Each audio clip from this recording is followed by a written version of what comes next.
Bonjour monsieur, Bonjour. comment vous vous appelez? Moi, Roland, Thomasine. Pouvez-vous vous présenter?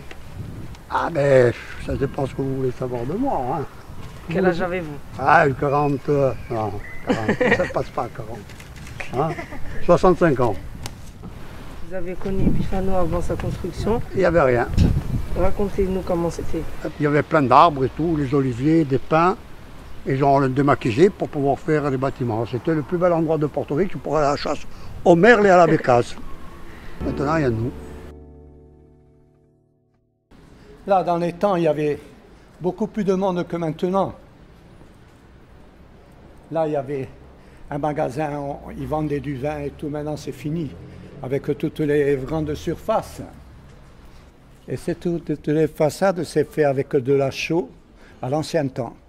Ça tient mieux que les produits de maintenant. Là, c'est toutes des vieilles maisons. À l'intérieur même des maisons, c'est pas fait avec le béton et tout. Il y a de la terre dedans. Et ça tient. Et des fois, c'est même pas chauffé, ça chauffe normalement. De partout, il y a des petites niches de la Vierge et tout. Voilà, là, ça commence ici, Saint-Joseph. Dans ce quartier, il habitait ma femme Nathalie. Je l'ai rencontrée dans un dancing d'avant, où on allait, qui avait les orchestres. Et après, quand je venais, dans les temps, mettons, son frère était là-bas, moi je passais comme ça, et me disait, enlève la main. Il ne fallait pas. Je m'appelle Fatima, j'ai 63 ans et j'habite à Pifano. Quand je suis arrivée ici, j'avais 17 ans, à Muratel. Je suis venue encore, je suivais le père de mes enfants pour le travail. Il travaillait, lui, ici. À 15 ans, lui, il était ici déjà.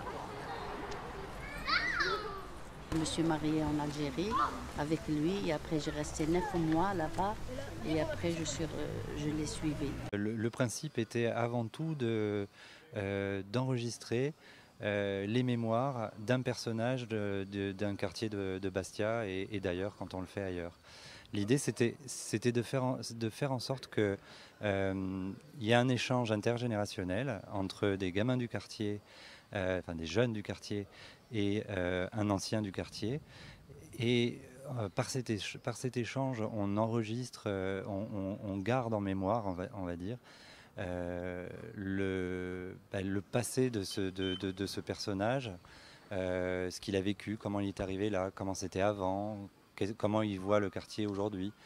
Et de faire en sorte que ce soit les enfants, les jeunes qui posent des questions, qui prennent les photos, puisque la grande différence avec un témoignage audio simple, c'est que ce témoignage est rehaussé de photos. J'ai été contactée par MAO avec qui je travaille régulièrement pour animer ce projet sur une semaine complète, à savoir j'étais la référence en termes de photos. Voilà, donc j'ai amené mon matériel professionnel et c'est moi qui étais en charge d'apprendre aux enfants à utiliser ce matériel, à faire des photos, comment cadrer, qu'est-ce que ça raconte, le point. Donc on a fait une grosse partie théorique. Je me suis permise de leur apprendre vraiment les bases de la photo et ensuite on est passé aux exercices pratiques en suivant nos deux personnages, à savoir Ali et Jean-Louis, donc dans la partie Paesino et dans la partie centre ancien de Bastia.